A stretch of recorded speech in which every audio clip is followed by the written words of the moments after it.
The arrows fell like rain. Lieutenant Mara Voss had seen many things in her 12 years serving the Terran Expeditionary Fleet, but she had never imagined dying on a world whose name she couldn't pronounce, shielding alien children with her own body. The planet was called Cathra 4 by the survey teams, a world of crimson forests and violet skies. Its native inhabitants, the KTH, were apex predators. 7 feet of sleek muscle, retractable claws, and amber eyes that could track movement in near-total darkness. They had joined the Galactic Coalition 3 cycles ago, though their integration had been rocky. Old habits died hard, especially for a species that had spent millennia at the top of their food chain. Mara had been assigned as a cultural liaison, a glorified babysitter for the diplomatic mission. It was supposed to be easy duty, a vacation even. Then the separatists attacked. The tribal faction called themselves the Blood Roar, KTH, who rejected the coalition, who saw the alliance with soft-skinned aliens as a betrayal of their predatory nature. They had struck during the festival of First Hunt, when KTH younglings underwent their coming-of-age trials in the deep forests. Mara had been touring the ceremonial grounds with Ambassador Threen when the first screams echoed through the trees. The Blood Roar warriors emerged from the crimson undergrowth like shadows given form, their traditional weapons drawn. They weren't interested in negotiation. They wanted to send a message written in blood. The ambassador's security detail formed a perimeter, but it collapsed within minutes. The Blood Roar knew these forests, knew every path and hollow. Mara found herself separated from the main group, running through unfamiliar terrain with her sidearm nearly depleted and her communicator shattered against a tree trunk. That's when she heard the whimpering. 3 KTH cubs huddled in a shallow ravine, their hunting leathers torn and faces streaked with fear scent. The youngest couldn't have been more than 5 cycles old, barely old enough to walk upright.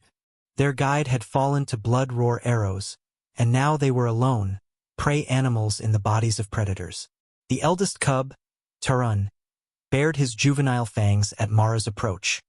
His claws extended instinctively, though they were still blunt and harmless. "Stay back, alien," he hissed in broken galactic common. Mara raised her empty hands. "I'm not going to hurt you. We don't need your protection, softkin. We are KTH. We are hunters." "Right now," Mara said softly.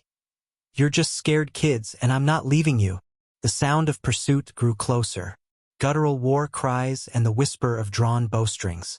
The Blood Roar were closing in, and there was nowhere left to run.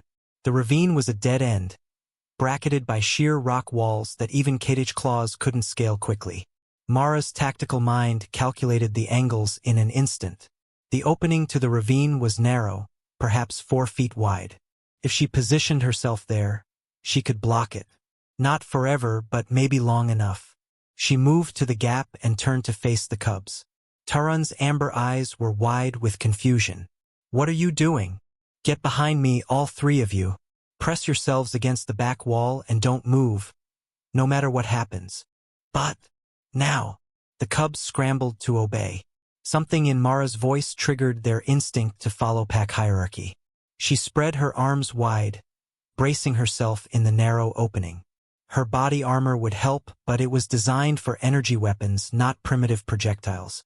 The ceramic plates would stop some arrows, not all. The Blood Roar warriors appeared at the ravine's edge like vengeful ghosts. There were 8 of them, their fur marked with ceremonial scars and their eyes burning with righteous fury. They saw Mara immediately, a single human blocking their path to the traitor cubs who had been corrupted by alien ways. The lead warrior, a scarred female with gray streaking her muzzle, knocked an arrow. "Move aside, softkin. This is KTH business. These children are under coalition protection," Mara said, her voice steady despite her hammering heart. "I can't let you harm them. Then you will die with them." The warrior raised her bow. The arrows fell like rain. The first shaft punched through Mara's left shoulder, the impact spinning her slightly. She locked her knees, refusing to fall. The second arrow caught her in the thigh. The third shattered against her chest plate. The fourth pierced her abdomen just below the armor's edge. Behind her, she heard Tarun's voice, high and terrified. "She's dying. We have to run." "No!" Mara gasped, blood warm on her lips. "Stay behind me." More arrows came. Some struck armor and ricocheted away with sharp pings. Others found the gaps, the soft places where ceramic didn't cover. Mara's vision swam, but she kept her arms spread wide, kept her body filling the gap. She could feel the cubs pressed against her back, could feel their rapid breathing and desperate claws gripping her uniform. The blood roar warriors paused to reload. The scarred leader tilted her head, studying Mara with something approaching curiosity. "Why do you not fall, human? You should be dead." Mara smiled through bloody teeth. "Because they're behind me, and I don't move." Another volley, another wave of fire and iron. Mara's legs finally buckled, and she collapsed to her knees, but she kept her body wedged in the gap. Her arms felt like lead weights, but she kept them extended. Every arrow that struck her was one that didn't reach the cubs. Somewhere distant, she heard the whine of coalition dropships, reinforcements. But they were so far away, and everything was going dark at the edges. The last thing she heard before unconsciousness took her was Taran's voice. No longer afraid, but filled with something like awe. She didn't move. The human didn't move. Mara woke 3 days later in a medical bay, her body more synthetic tissue than original biology. The doctor said she'd received 43 arrow wounds. 17 should have been fatal, but she'd survived. When she was finally strong enough for visitors, Taran came. He was flanked by his parents, high-ranking coalition diplomats. But he approached her bedside alone. In his hands, he carried something wrapped in crimson cloth.